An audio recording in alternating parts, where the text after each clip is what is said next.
Principles of sports nutrition.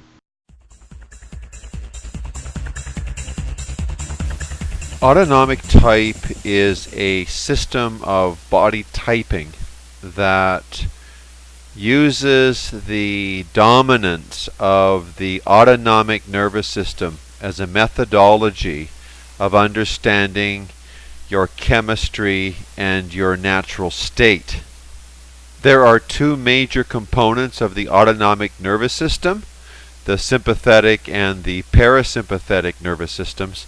A third subsystem called the enteric nervous system, or the second brain, is considered by some neurologists to be part of the ANS, or the autonomic nervous system, and by others as an independent system. But this system of body typing is a focus on dominance of either the sympathetic or the parasympathetic nervous systems of the individual.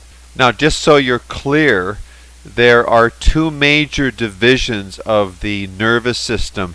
They include the central nervous system. Most people know the central nervous system, and the peripheral nervous system.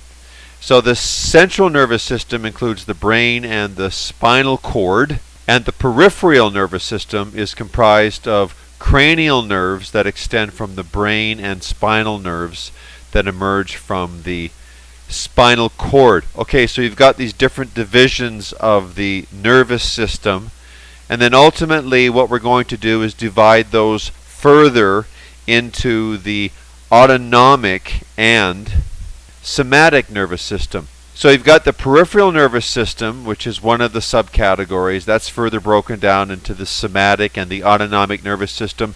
And it's the autonomic nervous system that we want to focus on in this discussion. That is the component of the nervous system that we have no conscious control or awareness of. The autonomic nervous system conveys information from sensory receptors in the viscera. The viscera consists of the organs in the main cavities of the body, such as the heart and the liver, and especially the intestines in the abdomen. It conducts bioelectrical energy to motor neurons located in the central nervous system that send impulses to smooth muscle, cardiac muscle, and glands. These motor responses are controlled without conscious direction or control. Therefore, this portion of the ANS, or the autonomic nervous system, is described as being involuntary.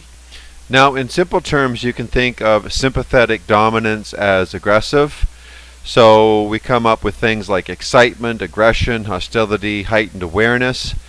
And the opposite is true for the parasympathetic nervous system as a dominant force. Think of passiveness, relaxation, sleepiness, depression, and even feelings of hopelessness, because we're connecting to the mind with this concept as well as the physiology of the entire body as it relates to performance as an athlete. The parasympathetic system is concerned with the preservation of energy. Think of it as laid back and mellow. It causes the heart rate to decrease and blood pressure to go down. But it also controls the digestion of food, absorption of nutrients, and the excretion of waste products. So by no means is it entirely docile or less essential to health. In contrast, the sympathetic system enables the body to respond with a fight or flight response when provoked by fear or excitement.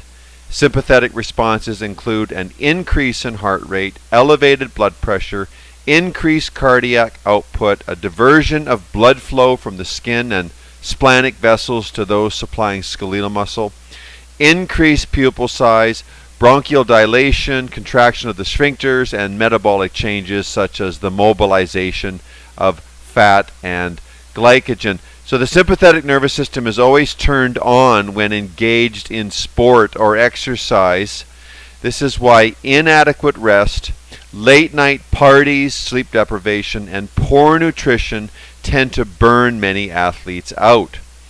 Constant stimulation without time given to peace and quiet creates imbalance, and eventually the stress and intensity of competitive sport combined with the added emotional pressure to win, especially at any cost, can lead to nerve tissue damage, inflammation, joint pain, insomnia, and insulin resistance. And I would say that this is the rule, not the exception. It's not about it will or can lead to, it does, and this is what I see in high numbers of elite, Olympic, and competitive athletes.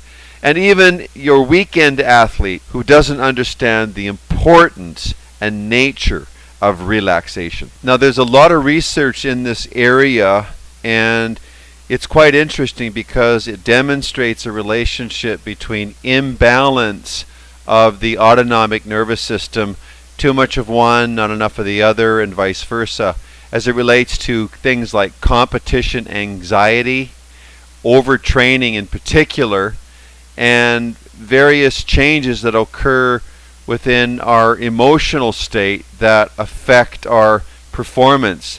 Things like anger, frustration, and hostility suggest a form of sympathetic nervous system dominance, whereas depression and loneliness are associated with a type of parasympathetic override and dominance.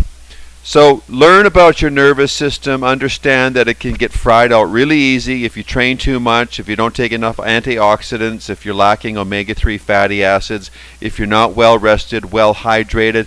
All of the variables that relate to the smart athlete who is thinking long-term, preventing disease and infection, and understanding the nature of the limitations of his or her body. Remember that recovery is just as important as performance, and you can't do one without the other.